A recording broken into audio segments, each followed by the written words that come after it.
strategies, but only one will emerge victorious. Will Falcons replicate their success during MSC? Or will the bloodthirsty Kings finally claim the vengeance they've been eager for since then? We'll have to see. BTK back on almost just game one all over again, right? The only difference here being Hoon on the Valentina, not the Loyi. But this game, the Valentina, I was pretty surprised. I think the panel was also pretty surprised that we didn't see the Valentina banned out, considering they already have a Tigreal. Who might actually want to go for the Valentina to steal away the Implosion? That's a retry. I believe Dax was able to get it. Yes, he was. Kid X, though, will be chunked quite a bit, but he should be happy with that trade. Yeah, under normal circumstances, you would probably want to ban the Valentina, especially with Tigreal on your side, so you don't have to deal with like counter implosions. But getting rid of that Cho, I think, did have a little bit higher priority for Falcon Esports, just to make sure that BTK doesn't have a hero that's able to separate their front lines, right? So far, BTK has shown that they're very effective at playing more scattered team fights, so they don't want to give initiators that can create those situations for them. In terms of emblem setups as well, we are seeing things go back to a bit more of a standard style, but a heavy emphasis on damage for the Falcon Esports side with that Master Assassin on Benny, as well as the penetration emblem for PX7 and Royal Milk. He knows without the Loyi, he's actually, without the Loyi on the hands of Hoon, he will be in the lane much more just 1v1 against Zia. So that's why this time he goes for the Master Assassin, no longer the tenacity I believe that we saw from game number 1. I think it's a good decision. PX7 already sent up top to get level 4 quickly to shove in the waves, but Mobazane is doing a good job of just holding the turtle away from Dax. Will reset it and will not give the full control over to Falcon Esports. We have to note, Suyo was very, very popular for a time because it was impossible to out-retry him. That health threshold has been nerfed, but Shark will take a bit of damage. Fried Chicken jumps in, though, electrifying beats over to Dax. Not enough damage to actually zone anyone away. Kid X flickering in front, getting the implosion. Who do the same, but is only going to catch on to 2 members as PX7 pops an Eternal Guard. And now it's Zane still sustaining. Royal Milk going inside, trying to go for the in front of Pursuit, finding Shark again. In front of Pursuit should be ready. Jumps in one more time. Shark gets the stun down. Mobazane is trying desperately to keep him alive as Dax gets the turtle, and that's first blood over to Royal Milk. Mobazane going to be shoved again, still able to dash away. Royal Milk goes in front of Pursuit. Chicken walking up with a vengeance, going onto Dax, but look at the displacement from Royal Milk. Infernal Pursuit. Now it's Mobazane that's going to be caught. Infernal Pursuit one more time. Zane able to kite away. Sia joins in the team and picks up a double. Ooh, it's personal between these two teams here. An extended fight around the turtle and then extended into the purple buff. It's really hard to say which team actually came out on top in that one because it did end up being very, very scrappy. One more ball. Benny gets the kill, punishing Zia for rotating. You stay in my lane.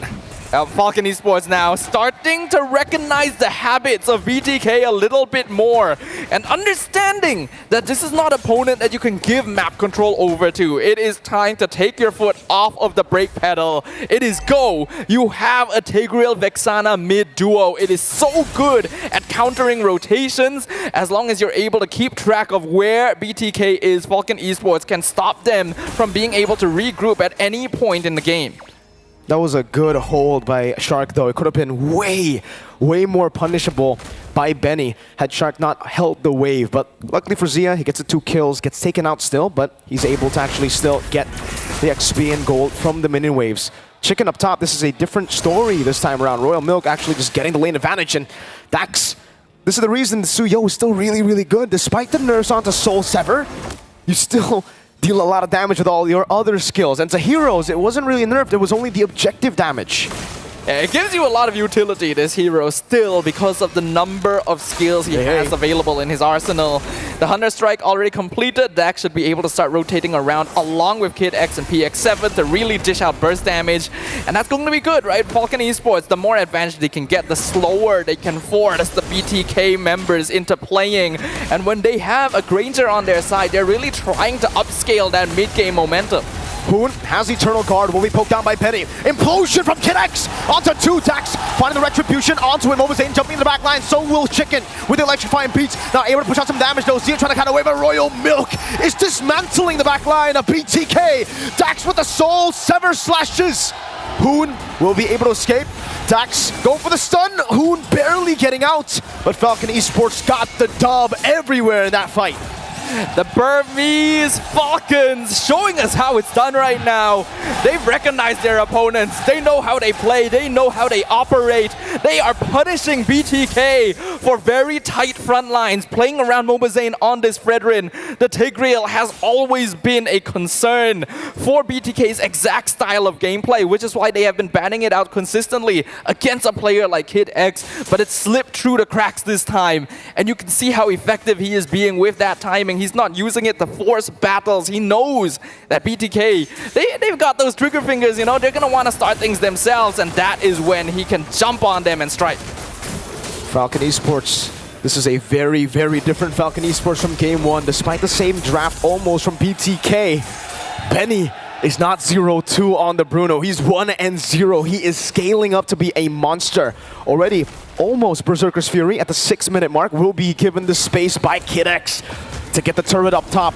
Level 9, a level ahead of Zia already.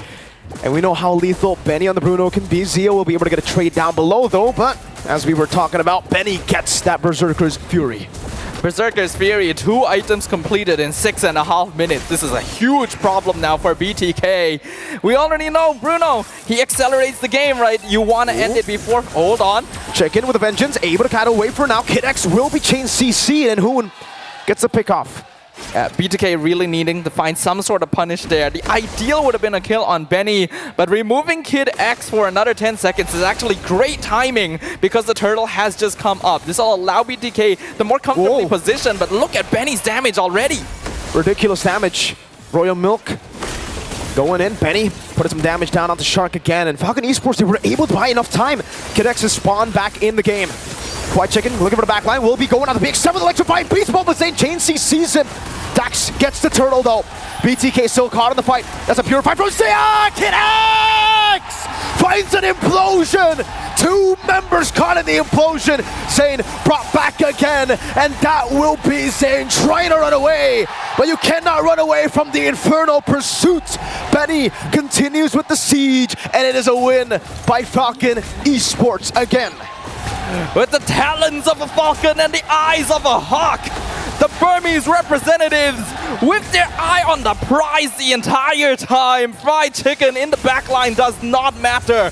Losing PX7 just a trifle because they get the turtle and they're able to surround BTK immediately. They have way more punishing power over time. Check in with a vengeance. Benny assassinated in the back. Kid X dealt with as well.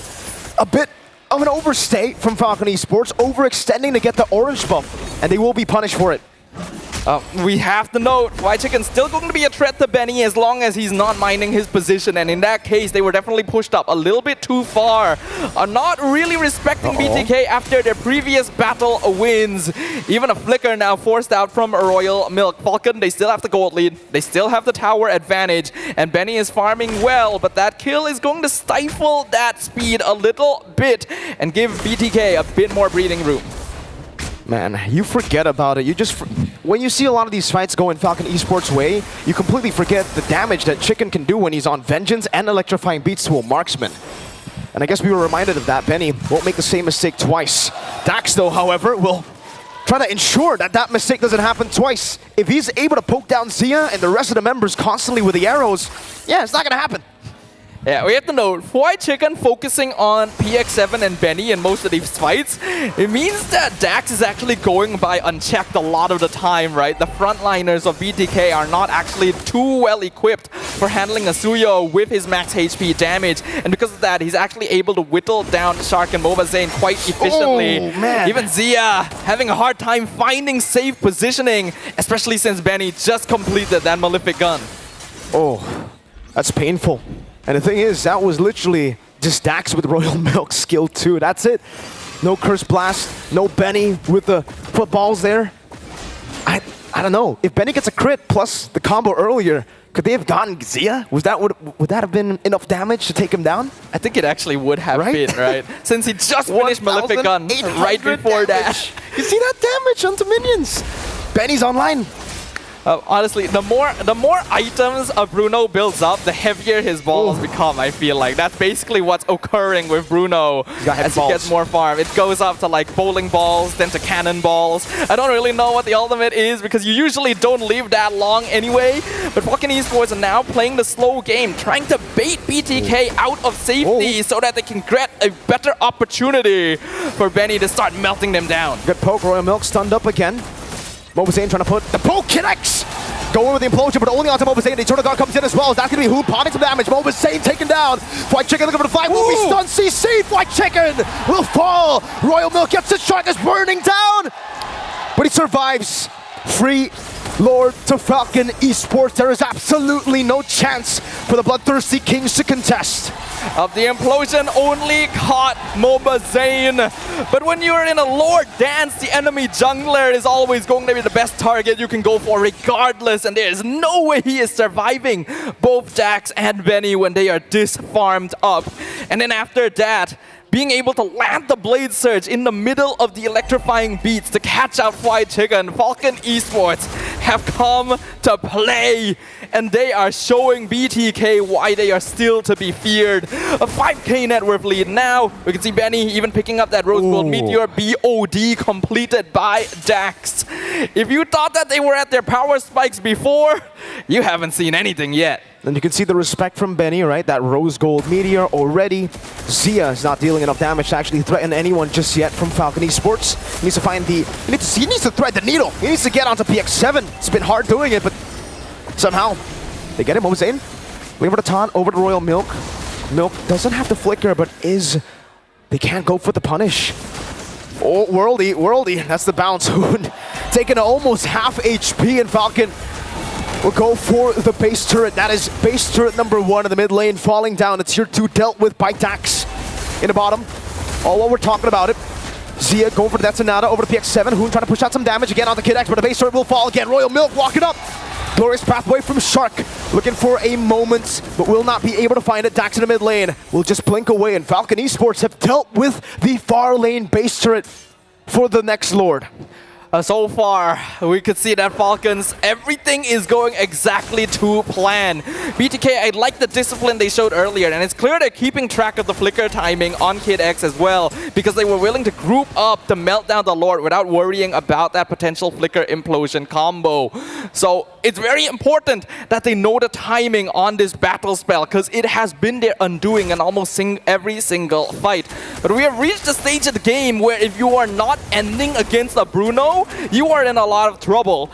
And BTK are nowhere close to that situation. They are the ones being threatened. Benny is almost maxed out on items. Dax is still a consistent threat, and they're having difficulty even breaking through Royal Milk in the first place. They are not able to find the angle they need, and Falcon Esports knows it. Kid X finds the implosion. Instant vengeance from White Chicken. Benny will be caught in the bad situation. BX7 gets the Eternal Guard down, and that will take him down. Dax gets a 3-man stun.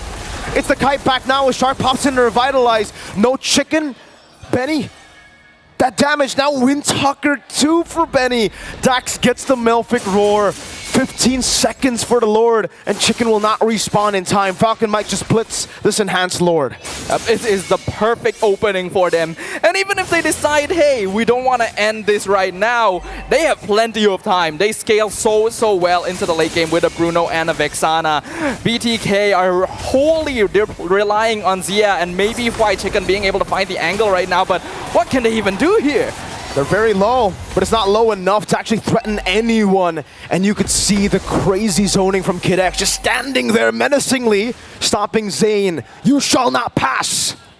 It may be a kid, but he is a terrifying one right now. As BTK, there is no way for them to break through. The only ideal situation is somehow Shark slows them down when they overcommit, and then White Chicken goes in and melts their backline. There is no other way to disrupt Falcon Esports. Their lineup is honest, it's simple, but it works, and they have the right options, and they're gonna try and end this right now. They'll get the bottom lane base turret. Kid X still with the immortality already. Mobazane looking for a bit of damage, looking to go for the taunt. Fight Chicken will go in with the vengeance and the electrifying beats onto the minion waves and onto the Lord. Kid X getting the implosion down! Gets it! A big implosion, not enough to take anyone down though. No one was there to follow it up. Shark looking for the play, trying to bait out the minion waves. Zia still kiting. It was one ball over. Benny looking for the crit. Over to Shark. One last one. He finds it. That's a double. Now Chicken caught in the midst of it all. The shove from Kid X will bring him back. Daxa is unstoppable. Falcon fly high. Benny gets a triple on the Bruno. And they recall on the bloodthirsty King's corpses as they qualify to the knockout stages. They made